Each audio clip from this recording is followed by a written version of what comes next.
చనిపోయిన రావణాసురుడి వద్దకు వచ్చి భార్య మండోదరి లోకోత్తర సుందరి ఏమన్నదో తెలుసా? నాలో లేని ఏ అందం నీకు సీతమ్మలో కనిపించింది అని. నిత్య సుమంగళి అయిన మండోదరి వృత్తాంతం వింటే చాలు వారికి ఏ జన్మలోనూ వైధవ్యం దరిచేరదు. మండోదరి అంటే రావణ బ్రహ్మ సతీమణిగానే తెలుసు. ఆమె పేరు తలుచుకుంటే చాలు పాపాలు హరించబడతాయని పురాణాలు చెప్తున్నాయి. మండోదరి రావణుని భార్యనే కాదు, ఆమె మయబ్రహ్మయ్యను మహాశిల్పి కుమార్తె. మండోదరి అంటే మండనం అంటే ఉదరం, సన్నని నడుము కలది అని అర్థం. తెలుగులో మండోదరి అంటే భూమి వంటి పొట్ట కలది, భూమి వంటి ఉదరము అంటే సంతాన సాఫల్యత గల ఉదరము అని. మండోదరి అహల్య, తార, సీత, ద్రౌపదితో కలిసి పంచకన్యగా ప్రసిద్ధి చెందింది. విచిత్రం ఏమంటే ఈ 5 స్త్రీలు తమ భర్తలతో ఏదో విధంగా సంబంధాలు చెడినవారే. అహల్యని గౌతమ ఋషి వెళ్ళగొట్టాడు. తార తన భర్త వాలి చనిపోయిన తర్వాత అతని సోదరుడైన సుగ్రీవుని వివాహమాడింది. సీతాదేవి చెప్పుడు మాటలు విన్న రాముడి చేత అడవుల పాలైంది. ఇక ద్రౌపది 5 భర్త ఆమెను జూదంలో ఓడి పోగొట్టుకున్నారు.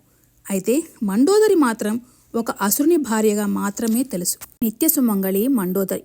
మాయాసురుడనే రాక్షసుడు గొప్ప శిల్పి, అతడికి మయబ్రహ్మ అని కూడా పేరు. ఆయన భార్య హేమ, ఆమె గంధర్వకాంత. వారి సంతానమే మండోదరి. ఆమె అత్యంత సౌందర్యవతి, సుగుణవతి. తనకు ఒక అందమైన భవనం నిర్మించి ఇమ్మని అడగడం కోసం మయుడి వద్దకు వెళ్ళిన రావణుడికి అనుకోకుండా మండోదరి కంటపడుతుంది. మొదటి చూపులోనే ఆమెను మోహించేస్తాడు. అతని బుద్ధి తెలిసిన మయుడు అతనికి తన కుమార్తెని ఇవ్వనంటే ఇవ్వను అంటాడు. అయితే ఆ దంపతులను నయాన భయాన ఒప్పించి ఆమెను వివాహం చేసుకుంటాడు రావణుడు. వలచిమ్మరి ఆమెను పెళ్లాడిన రావణుడు మొదట్లో బాగానే ఉన్నాడు. కానీ కొద్ది కాలానికే తిరిగి పరకాంతల పొందు కోసం వెంపర్లాడసాగాడు.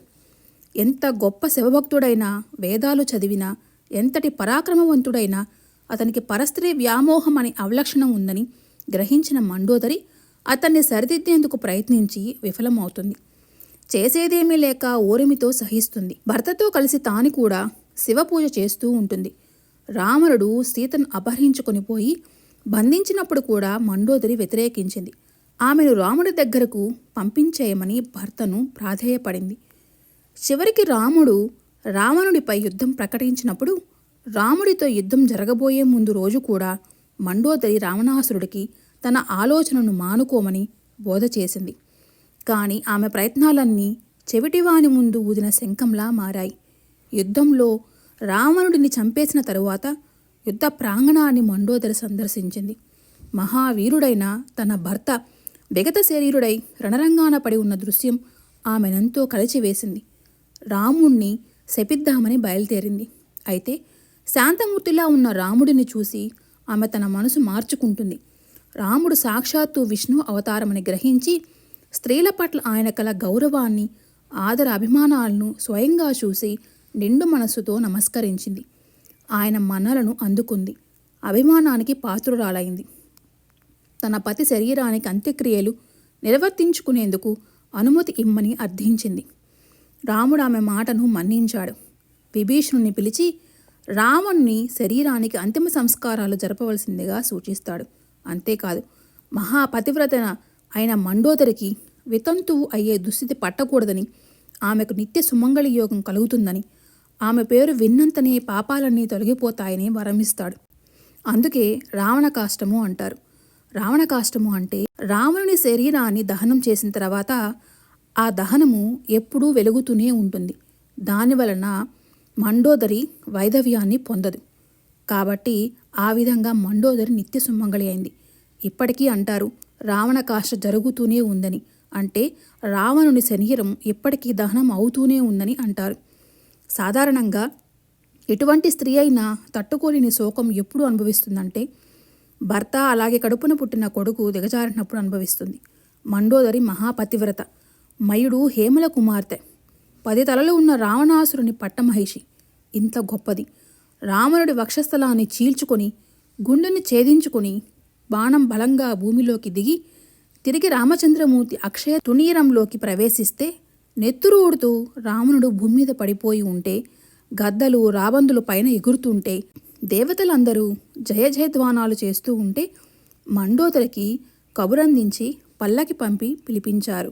ఆవిడ యుద్ధభూమికి వచ్చింది. రావణుడి శరీరానికి కొద్ది దూరంలో ఒక చెట్టు కింద రామలక్ష్మణులు, పక్కన విభీషణుడు నిలబడి ఉన్నాడు. సాధారణంగా ఆ పరిస్థితిలో ఉన్న ఏ స్త్రీ అయినా వెంటనే రాముడెక్కడా అని అడుగుతుంది, లేదా తన భర్తను చంపేశాడన్న కోపంతో రాముడిని నింద చేస్తూ విరుచుకుపడుతుంది అని అనుకుంటారు. కానీ మండోదరి ఎంత ధర్మాత్మురాలంటే పల్లకి దిగి రావణుడి దగ్గరికి వెళ్ళి ఏడుస్తూ, వీళ్ళందరికీ అమాయకత్వంతో తెలియని విషయం ఒకటున్నది రావణ. రాముడు నిన్ను చంపాడని వీళ్ళు అనుకుంటున్నారు. కానీ నీ భార్యను కనుక నాకు తెలుసు. నిన్ను చంపింది రాముడు కాదు, నీ ఇంద్రియాలే. ఒకానొక నాడు నీవు తాచుపామును తొక్కిపెట్టినట్లు నీ ఇంద్రియాలను తపస్సు కోసం తొక్కిపట్టావు. నువ్వు బలవంతంగా వాటిని కోరికల కోసం తొక్కిపెట్టావు.